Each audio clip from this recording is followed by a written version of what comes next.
Olá, seja muito bem-vindo, seja muito bem-vinda ao Negociação em Pauta.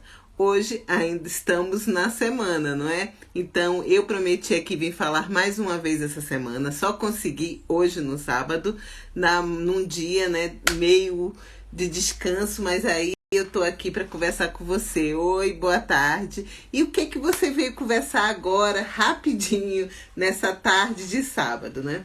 Eu tenho sempre, né, uma objeção aqui sendo solicitada, né, vamos dizer, não solicitada, seja questionada, né, pelos meus alunos, que é: meu cliente é quem manda, Magali. Então, se ele quer ir logo para a justiça, eu vou e pronto.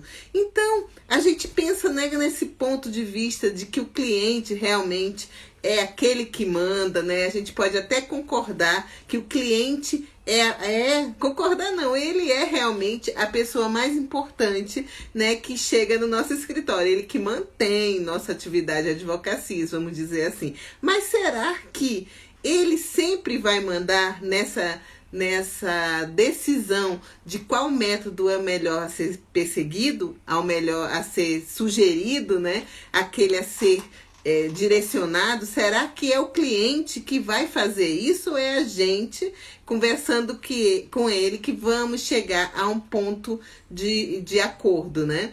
Então, boa tarde aqui. Oi, Marili. Então, o que a gente veio falar aqui é sobre justamente essa objeção. Magali, já que o meu cliente chega e quer ir logo para o judiciário, não vou nem questionar, vou logo peticionar e vou andar com isso para frente, vamos chegar a acompanhar o processo e ponto. E aí eu estudei um livro do Pete Blackshaw, né, que fala que um consumidor satisfeito vai divulgar sua experiência para 3 pessoas. Olha a estatística que ele traz. Enquanto um consumidor insatisfeito vai divulgar o seu trabalho para 3.000. Olha só. Na hora que o cliente sai satisfeito com o seu trabalho da advocacia, né, ele vai divulgar para poucas pessoas, mas olha, se ele sair insatisfeito com aquele serviço que você está prestando, ele vai divulgar para muito mais pessoas, né? E o Pete Blackshaw, ele fala que é para 3.000 pessoas. Então, em vez de 3 para 3.000. Então, a gente precisa mesmo ter o cuidado de satisfazer o nosso cliente com o nosso trabalho, né? Na hora que a gente está executando o nosso trabalho. Afinal, somos advogados e queremos clientes satisfeitos, não é mesmo? Mas será que seguir a ideia do cliente de ir logo para o judiciário é o caminho certo a ser feito? É isso toda vez que o cliente chega com essa ideia de ir logo para o judiciário, realmente é o melhor caminho? E a gente tem números, né, vamos dizer assim, para contestar essa ida impulsiva para o judiciário. A gente tem dados, né, que são divulgados pelo Justiça e Número no CNJ, os dados que a gente pode realmente tem muita facilidade de ter e analisá-los. Eu recomendo até os advogados a andar por esses dados, a rever os relatórios antes de uma reunião com o seu cliente.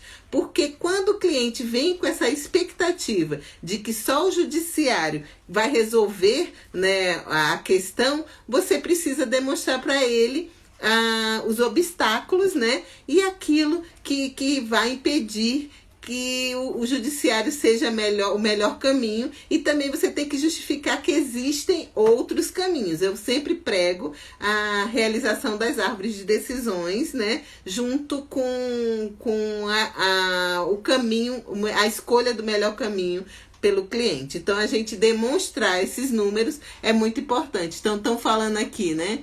Tem outros meios para resolver os conflitos, e não só o judiciário. Por isso essa objeção aqui do advogado, né? O cliente chegou, ele quer ir para o judiciário, e eu vou logo para o judiciário. Não é bem assim, né? Qual é o nosso papel? Qual é o papel do advogado? Né? A gente precisa ter noção que Somos advogados, né, e devemos entender que o nosso papel é auxiliar as partes na construção de mecanismos que possibilitem acomodar de forma legal e apropriada os interesses de quem? Dos nossos clientes. É lógico que ele vai trazer os fatos e a gente vai construir com ele um melhor caminho a ser seguido. Não é vou logo para o judiciário e ponto. Não é isso, né? Somos nós, juntos com eles, que vamos chegar, né, a um caminho melhor para ser seguido. E quem é que tem a expertise? Quem tem a expertise somos nós, né? A gente que estuda os métodos, a gente que aplica os métodos, né? A gente que vai ao judiciário, porque eu também vou ao judiciário, então a gente tem que demonstrar ao seu cliente. Então vamos sim, né, fazer com que oi, Micheline, e aí? Oi, Décio, tudo bem? E aí a gente vai realmente fazer com que o caminho seja seguido. Isso não quer dizer, e agora a gente tem que prestar bastante atenção, isso não quer dizer que aquele caminho construído com o nosso cliente vai dar certo. A gente sabe que o nosso código de ética não permite garantia de êxito. E eu digo mais, não permite garantia de nada. Não façam isso. Isso é muito arriscado. Você chegar ao cliente e falar que aquele caminho vai dar certo. São tentativas, né? São caminhos que a gente pode seguir um, depois passar para o outro, depois passar para o outro, ou até mesmo ir ao judiciário. Não, mas também existem questões, Magali, que a gente só pode ir ao judiciário. Isso sim. Mas aí a gente já discutiu com o cliente, a gente já formou a árvore de decisão e chegamos a esse melhor caminho. E aí, o que a gente precisa conhecer e aplicar? Né? Os métodos. Né? Quais são os meios, os métodos alternativos ou adequados, né, que a gente utiliza, e aí a gente vai demonstrar aos clientes. A gente precisa entender deles para poder falar. Se você não entende daquilo que você fala, você está falando no vazio, está falando coisas que não são consistentes. Então, realmente, a gente precisa estudar os métodos, que é a conciliação, a mediação, a negociação em si, a arbitragem, né, que é um método, vamos dizer assim, a justiça privada, e a própria justiça, né, que é aquela que a gente estuda mais na faculdade. Então a gente precisa ter ciência de todos os métodos para poder construir essa árvore. Não adianta dizer assim, eu só sei judicializar e vou falar dos métodos. Espera aí. Se você não sabe dos métodos, você não estuda os métodos, como é que você vai falar dele? A gente só consegue falar daquilo que a gente sabe, né? Daquilo que a gente estuda, daquilo que a gente pratica.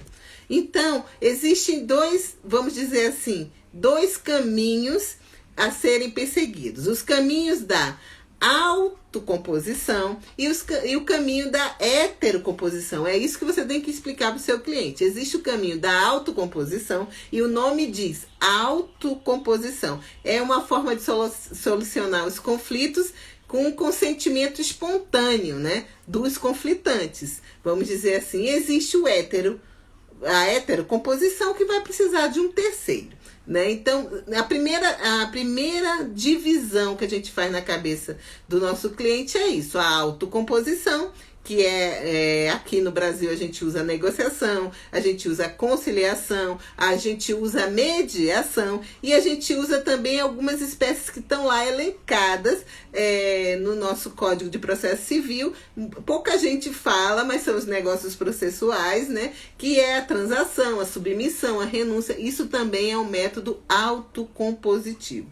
Mas a gente também precisa apresentar para o nosso cliente os métodos heterocompositivos, que são aqueles meios de solucionar o conflito, onde as partes tentam pactuar com a ajuda de quem? De um terceiro, do juiz, que essa é a mais conhecida, e do árbitro, que é através da arbitragem, da justiça privada, né, como muitos falam. Então a gente precisa montar, é um quebra-cabeça mesmo. A gente precisa montar na cabeça do nosso cliente que existem esses outros meios. O advogado tem que indicar o método. Isso mesmo, até porque, olha só, a gente lá no nosso artigo 166 do Código de Processo Civil, né, nossa base, nosso código base, fala que a gente precisa sim falar da conciliação e da mediação. E precisa também falar dos princípios que compõem esses métodos, que o princípio de independência, da imparcialidade, da voluntariedade, autonomia de vontades, da confidencialidade, da oralidade, da informalidade, da decisão informada. A gente está lá no nosso Código de Processo Civil. Então, por que não estudá-los? Por que não incluí-los como uma prática no seu escritório? Você precisa sim. E aí, Magali, a gente pode falar um pouquinho mais desses caminhos, né? Como é que surgiu, tanto dentro da justiça quanto no extrajudicial, esses meios alternativos de resolução de conflitos. Eu falo que aqui no Brasil a gente partiu da ideia do sistema multiportas, que foi implantado em 1976 lá pelo Frank Sander. Então lá eles começaram a implantar, né, outras portas para a resolução dos conflitos que apareciam. Por quê? O judiciário estava sobrecarregado, como está o nosso judiciário também. E aqui no Brasil? Aqui no Brasil a gente tem um conhecido microsistema jurídico, que vamos ver, a gente vai juntar a Resolução 125 de 2010 do CNJ, vai juntar a nossa lei, o CPC, né, de 2015, e a lei de mediação e a lei de arbitragem, né, para poder compor esse microsistema jurídico brasileiro. E aí, hoje em dia, a gente tem a audiência do 334, a Marili está por aqui, ela pode confirmar comigo. A gente tem a audiência obrigatória, a audiência de mediação, que é do 334. E por que isso, Magali? Porque teve que vir num código a obrigatoriedade dessa audiência. Por quê? Se a gente não coloca não coloca ainda como obrigatoriedade, muitos dos advogados não iam querer ir. O que a gente tem que entender é que essa audiência de mediação, principalmente lá dentro do judiciário, é importante, né? Porque muitos dos conflitos levados ao judiciário podem ser resolvidos através da mediação, através de uma conversa facilitada por um terceiro capacitado, que é o mediador. E aí chegar a um acordo. Então, já não chegou a um acordo extrajudicial, pode sim chegar a um acordo dentro da justiça. E aí eu conto para vocês um caso interessante, né? Eu estou acompanhando um divórcio, né, litigioso, que a gente no começo achou que era consensual. Tentamos a negociação, né? Tentamos a mediação, não deu certo, e agora a gente partiu já, né, para o judiciário. E aí, Magali, não vai ter audiência de mediação? Vai ter de novo uma oportunidade, agora perante ao mediador judicial, né, aquele que tá exercendo as atividades dele de mediação dentro da justiça, uma possibilidade deles conversarem novamente e chegarem a um acordo antes do juiz ter que dar a sua martelada. Então, existe sim essa possibilidade. E aí, Magali, a mediação, a conciliação, a arbitragem podem ser utilizadas pelo advogado? Pode sim. Eu já vim falando aqui anteriormente que existe hoje em dia, desde o ano passado, o provimento 196, que faz com que as atividades de mediação, conciliação, arbitragem sejam sim atividades consideradas como advocatícia. Então, o advogado pode sim utilizar os meios, né? Pode sim utilizar as ferramentas e as técnicas da mediação, da conciliação e da arbitragem sem nenhum medo, porque a gente agora tem o provimento, vamos dizer assim, embasando a nossa prática, né? Então, obrigada, Michele, muito bem. O juiz também tem de estimular isso. O nosso código também fala que o juiz, tanto o juiz quanto o Ministério Público, todas as pessoas, os juristas, aqueles que trabalham com a justiça, né, eles têm sim obrigação de estimular os métodos, né, a utilização dos métodos, isso mesmo. E aí, eu criei aqui um passo a passo bem pequenininho, né, para finalizar esse nosso assunto, que foi trazido por um aluno, por vários alunos na realidade, quando me perguntou assim: professora, mas se o cliente quer ir logo para a justiça, eu vou mesmo, porque é ele que manda. Vamos ponderar esse mando, né? Lógico que o cliente é muito importante, porque é ele que mantém a sua atividade advocatícia, não é mesmo? Mas a gente tem que demonstrar para ele que existem outros caminhos. E eu falo mais ainda para vocês aí que estão me escutando, que se você não falar, não estimular, não apresentar esses métodos para o seu cliente, você pode estar fadado, né? Isso é uma possibilidade dele vir cobrar você até danos, né, por você, danos materiais e morais por você não ter aplicado isso. Se isso acontece, Magali, já aconteceu. Então, se já aconteceu, vamos ter cuidado. A gente precisa, sim, apresentar ao cliente os outros caminhos, os outros métodos. Isso está no nosso Código de Processo Civil, né? Isso está na nossa prática. A gente tem que fazer esse tipo de apresentação, porque vai ser muito pior se quando chegar lá na frente do juiz, o juiz falar que poderia, sim, ter resolvido fora da justiça, né? E por que você não resolveu fora da justiça? Aí o seu cliente vira para você, mas o meu advogado, a minha advogada aqui não falou nada disso. Olha só, quem tem a expertise novamente? Você. Então, quem tem que apresentar os métodos? Você. E isso é uma obrigação, e aí, como bem a Marili falou, é um dever até do juiz fazer isso. Ele tem que se justificar, porque ele não vai levar aquele conflito para uma conciliação, para uma mediação. Isso vem justificado nas decisões dele, nos primeiros despachos dele, quando ele fala que não vai mais. Ele ainda fala mais, não vai levar agora, mas isso não é uma porta fechada. E ele não leva agora, mas ele, no decorrer do processo, se ele vê a possibilidade, ou se as partes externalizarem essa vontade, sim, pode seguir a conciliação, a mediação, sem nenhum problema. Então, qual é esse passo a passo para você, advogado, para você, advogada, convencer o seu cliente a prestar atenção nos outros métodos, né? Primeiro, você está escutando, você recebeu o seu cliente no escritório. Então, você tem que apurar o quê? Todos os fatos, lógico. Você vai anotar, você vai fazer uma entrevista minuciosa, você vai gravar, você vai querer entender o motivo do cliente ter procurado você, né? E aí, uma boa sugestão que eu trago nesse momento é a técnica das perguntas. Se você souber fazer perguntas, né, que tenham demandam respostas subjetivas, isso vai facilitar e muito a sua, vamos dizer assim, a Micheline está por aqui, a sua anamnese, né? Então, quando a gente vai ao médico, quando a gente vai ao dentista, a gente precisa responder um relatório bem preciso, não é mesmo? Então, quando a gente também está na frente do nosso advogado, a gente tem que ter a impressão de que aquele advogado quer saber tudo, né, daquele caso para você, e não escutar superficialmente. Ele precisa, sim, saber os fatos, né? Então, não há como fazer uma boa gestão de conflitos, uma boa sugestão de utilização dos métodos, se você não apurar todos os fatos, né, inerentes a essa situação conflituosa. Não tem como. Você precisa,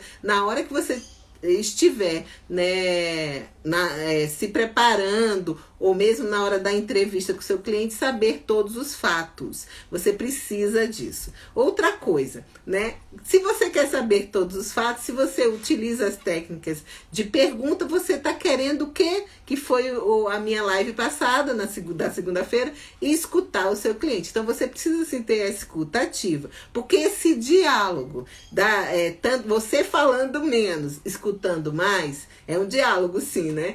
Porque você vai fazer suas perguntas, mas quem tem que falar mais é o cliente, não é você. Então, você realmente precisa tirar dele a realidade dos fatos, a realidade fática daquilo, para poder ajudá-lo à escolha de um melhor caminho para resolver esse conflito dele. Então, você tem que conversar com o seu cliente, mas você tem que escutar mais do que falar, né? E para poder compreender a verdadeira situação que ele está passando e os motivos que o levaram até o seu escritório. E aí, vamos, né, para o nosso tema de hoje. E o motivo que ele quer de todo, ele bate o pé de que tem que levar o caso dele para a justiça. Por que ele está com essa, vamos dizer assim, com essa ideia, com essa vamos até fixação e levar para o judiciário e não tentar outra coisa. Então você precisa entender disso também, porque às vezes ele já tentou,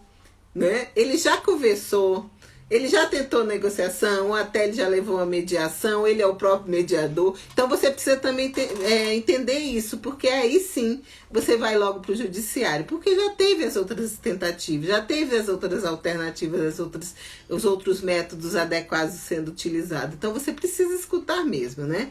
E aí você vai auxiliar o seu cliente nessa defesa dos direitos que ele diz ter, né? Então, negociação. A gente também apresenta a negociação como um ponto, vamos dizer assim, uma pontada inicial para a resolução do seu conflito. Então, você vai explicar o que é a negociação, a gente vai sempre entender sempre isso, a gente vai sempre explanar, vai utilizar as técnicas da negociação, vai falar que é um caminho rápido, né, menos caro do que o judiciário, não vamos falar que é barato, porque não é, mas é menos caro que o judiciário, e como ele é rápido, ele vai fazer com que aquele conflito seja resolvido quase prontamente. Então a negociação tem esse viés, né, de fazer com que o seu cliente não demande muito tempo para resolver aquele conflito. E aí é uma coisa que eu falo, terceiro passo, é uma escolha conjunta. Depois que você escutou o seu cliente, sabe os fatos, apresenta a negociação como primeira porta de entrada, né? Aí vai ser uma escolha conjunta. Apresenta os outros métodos também, né? Mas aí eu falo da negociação porque é aquele que a gente utiliza como primeiro caminho mesmo. Depois você explica os outros caminhos e aí a gente vai fazer uma escolha conjunta. Qual é a resolução de conflitos que a gente vai implementar juntamente com o seu cliente? E uma coisa que eu falo aqui para você, não faça essa escolha sozinha. Não faça essa escolha sozinho. Não vá logo para o judiciário, a não ser que o seu cliente traga argumentos consistentes para você partir logo para o judiciário. E o quarto passo, hein, Magali? O último passo é não abandone seu cliente. Olha só. Você queria ir pela negociação, você queria ir pela mediação, pela conciliação, até mesmo pela arbitragem, mas na sua explanação com o seu cliente, nesse momento de escolha, ele quer ir mesmo para o judiciário. E você vai abandoná-lo, você só vai, não vamos dizer abandonar, você não vai resolver a questão junto com ele se você for um advogado colaborativo no teor do que isso quer dizer. Por quê? O advogado colaborativo, que eu não sou, eu sou cooperadora, eu faço a cooperação, utilizo a cooperação e sou advogada humanizada, eu não sou advogada colaborativa. Porque o que o advogado colaborativo faz? Ele assina o termo de não litigância. Então ele vai partir daquele momento que ele vê que não tem mesmo jeito, que o cliente vai e quer, né, ir para o judiciário e a causa dele demanda sim o judiciário, esse advogado colaborativo vai encaminhar esse cliente para outro colega. Por quê? Ele assinou um termo de não litigância. E se ele assina esse termo de não litigância, eticamente ele não pode judicializar. Isso não acontece comigo, porque eu vou ao judiciário. Quem quiser ver meu certificado de militância dentro do judiciário é facinho de ver, né? Eu vou realmente pro judiciário, mas isso não quer dizer que eu sou uma advogada litigante.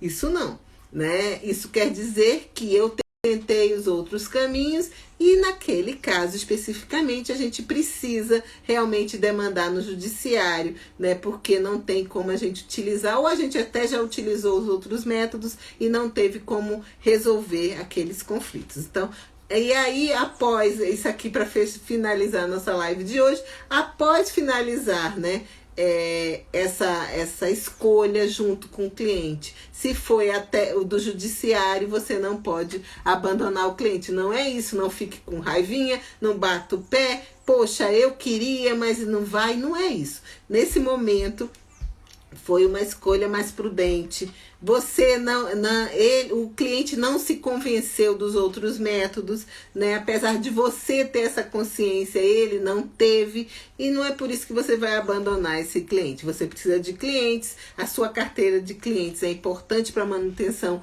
da sua atividade advocatícia, então você tem que conquistar os seus clientes. E aí, terminando mesmo agora, eu recomendo um livrinho que eu tô lendo do Elias Leites, Líder de Resultados, que é um livro muito interessante de um médico empreendedor, né? E que eu tenho certeza que se você ler, você vai utilizar para sua prática advocatícia. Magali, outros livros, no seu livro de direito, aos seus livros da lei? Sim. A gente precisa, sim, andar pelos caminhos da psicologia, andar pelos caminhos da sociologia, da antropologia, né? A gente precisa ir para lá, para a estatística, a gente não precisa ficar limitado